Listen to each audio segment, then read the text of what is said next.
Welcome to our channel వర్ణ Vihari. First time వచ్చినట్టయితే subscribe చేయండి. మేము చేసే వీడియోస్ మీకు నచ్చినట్టయితే comment, like and share it with your friends. ఈరోజు వీడియోలో మేము మీకు చూపించబోయే ప్లేస్ పెనుగొండ కోట. పెనుగొండ అనగానే మనకు ముఖ్యంగా గుర్తుకొచ్చేది శ్రీకృష్ణదేవరాయలు అండ్ పరిటాల రవి గారు. వీళ్ళకి పెనుగొండకి ఉన్న లింక్ ఏంటి, పెనుగొండకు చరిత్రలో ఉన్న ప్రాముఖ్యత ఏంటి అనే విశేషాలు ఈరోజు తెలుసుకుంటూ సరదాగా పెనుగొండ కోట పైన ట్రెక్కింగ్కి వెళ్దాం. బెంగళూరు నుంచి 142 కిలోమీటర్ డిస్టెన్స్లో ఉంటుంది పెనుగొండ. అలాగే పెనుగొండ నుంచి 30 కిలోమీటర్ డిస్టెన్స్లో పుట్టపర్తి ఉంటుంది. ఈ రెండు ప్లేస్లు కూడా మంచి టూరిస్ట్ అట్రాక్టివ్ ప్లేసెస్.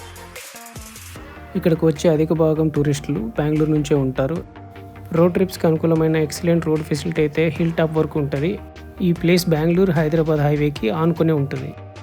ఇది లక్ష్మీ నరసింహస్వామి దేవస్థానం. దీని ఎదురుగా ఉన్న కొండపైన పెనుగొండ కోట ఉంటుంది. గుడి ఎదురుగా కొలను ఉంటుంది. కొలను ఆనుకొని చాలా ఖాళీ స్థలం ఉంటుంది. చిన్న చిన్న కట్టడాలు ఉంటాయి. ఇక్కడ చాలా సినిమా షూటింగ్స్ కూడా జరుగుతుంటాయి. వీరసింహారెడ్డి గారి సాంగ్ ఒక ఫైట్ కూడా ఇక్కడే షూటింగ్ జరుగుతుంది. బాలయ్యబాబు గారికి రాయలసీమలోని గుళ్ళు అంటే చాలా ఇష్టం. ఆయన ఎమ్మెల్యే ఉన్న హిందూపురం నియోజకవర్గం కూడా ఇక్కడ నుంచి 30 కిలోమీటర్ డిస్టెన్స్లోనే ఉంటుంది. తెలుగే కాక కన్నడ హీరో శివరాజ్ కుమార్ గారు నటించిన గోస్ట్ మూవీ కూడా ఇక్కడ ఒక యాక్షన్ సీన్ జరుపుకుంది. చాలా కన్నడ మూవీస్ కూడా ఇక్కడ షూటింగ్ జరుగుతుంటాయి. కొండపైకి చేరుకోగానే మనకు స్టార్టింగ్లోనే లక్ష్మీ నరసింహస్వామి దేవస్థానం ఉంటుంది. ఇది ఆల్మోస్ట్ శిథిలావస్థ స్థితిలో ఉంటుంది. ఆలయ గర్భగుడిలో మనం కేవలం లక్ష్మీ నరసింహస్వామి చిత్రపటం మాత్రమే చూడొచ్చు. ఇది 500 ఏళ్ల నాటి చరిత్ర ఉన్న గుడి. విజయనగర రాజులు ముఖ్యంగా యుద్ధానికి వెళ్ళేటప్పుడు ఇక్కడ పూజలు నిర్వహించేవారు. అంతటి చరిత్ర ఉన్న ఈ గుడిని ప్రభుత్వం పునర్నిర్మించడానికి ఇస్కాన్ సంస్థతో ఒప్పందం కుదుర్చుకుంది. వారికి ఆల్మోస్ట్ 20 ఎకరాల ప్లేస్ ఇచ్చింది. ఇప్పటికే రోడ్డు పనులు, నీటి పనులు, పైప్ లైన్స్ అన్నీ కంప్లీట్ అయినాయి. చలికోట యుద్ధ పరాభవం తర్వాత విజయనగర రాజులు హంపీని వదిలేసి పెనుగొండకు, చంద్రగిరికి షిఫ్ట్ అయ్యారు. అందులో భాగంగానే వాళ్ళ యొక్క సంపద ఈ గుళ్ళో, ఈ పురాతన కట్టడాల్లో పాతి పెట్టారనే ఉద్దేశంతో స్థానికులు కానీ, పర్యాటకులు కానీ విపరీతంగా గోతులు తవ్వేశారు. అదే మనం ఎక్కువగా ఈ వీడియోలో చూడొచ్చు.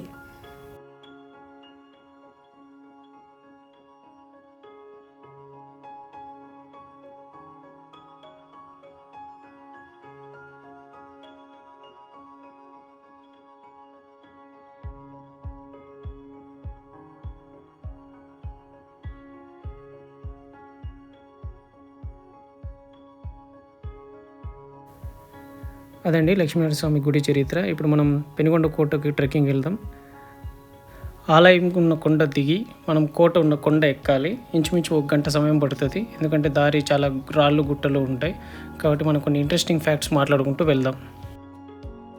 పెనుగొండ అనగానే మనకు ఎక్కువగా గుర్తొచ్చేది విజయనగర రాజులు అయినప్పటికీ దీన్ని కట్టించింది మాత్రం హొయసల రాజులు.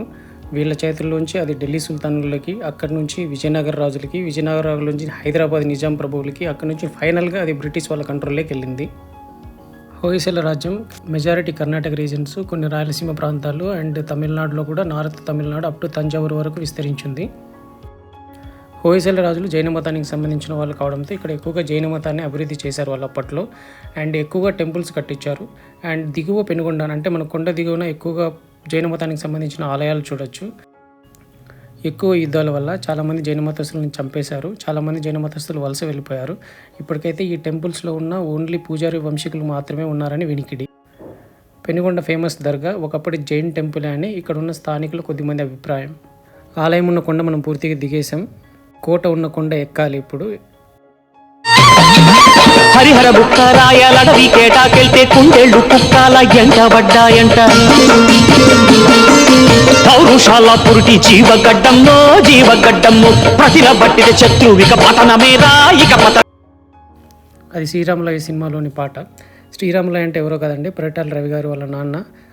ఆయన పేరు మీదుగానే ఆయన కొడుకు కూడా ఆయన పరిటాల శ్రీరామ్ అని పేరు పెట్టారు. ఈ అడవిలోకి హరిహర బుక్కరాయలు వేటకు వెళ్తే కుందేళ్ళు కుక్కల్లాగా వెంటబడి వాళ్ళని తరిమాయంట. అంతటి పౌరుషాల నేల ఇది. హరిహర బుక్కరాయలు అంటే ఎవరో కాదు, విజయనగర సామ్రాజ్య స్థాపకులు వాళ్ళు.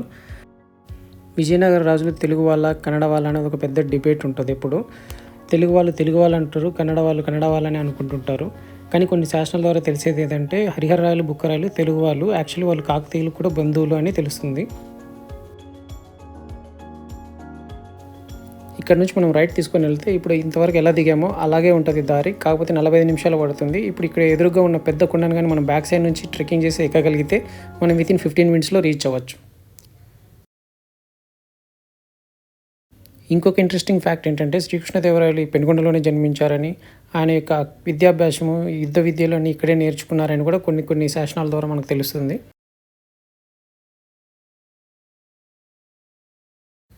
పెనుగొండలో మరో ఫేమస్ ప్లేస్ ఏంటంటే 12th సెంచరీలో ఉన్నటువంటి బాబా ఫక్రుద్దీన్ ఆయన లాస్ట్ రిమైన్స్ బరీ చేసిన ప్లేస్ పెనుగొండ దర్గా. దాని గురించి దాని విశేషాల గురించి మనం ఇంకొక వీడియోలో డెఫినెట్గా కవర్ చేద్దాం. ఇక్కడ నుంచి దారి మరీ స్టీపీగా ఉంటుందండి. అండ్ మనకు పట్టుకోవడానికి కూడా గ్రిప్ ఏమి ఉండదు, అంత ఈజీగా పైకి ఎక్కలేము. మా యూట్యూబ్ ఛానల్ ఓనర్ అయితే గుండు కింద కూర్చున్న పర్సన్ ఆడవరకే వచ్చాడు, ఆయన అక్కడ ఆగిపోయాడు. ఒకవేళ మనం ఫ్రంట్ నుంచి వచ్చి ఉంటే ఇది ఇలా ఉంటుందండి పెనుగొండ కోట. మనం ముందు నుంచి వస్తే లాంగ్ అని మేము రాలేదు, ఇట్లా ట్రెక్కింగ్ ఎక్కాము. మాకు కొంచెం దూరం ఎక్కువ కాబట్టి, బట్ వచ్చిన వరకు అయితే చాలా సాటిస్ఫైడ్. ఇక్కడ నుంచి అయితే వ్యూ చాలా అద్భుతంగా ఉంటుంది. సమ్మర్ కావడంతో మేము బండ ఎక్కువ వేడి ఉండడం వల్ల ఎక్కలేకపోయాం, బట్ నెక్స్ట్ టైం ట్రై చేస్తాం. Thank you for watching.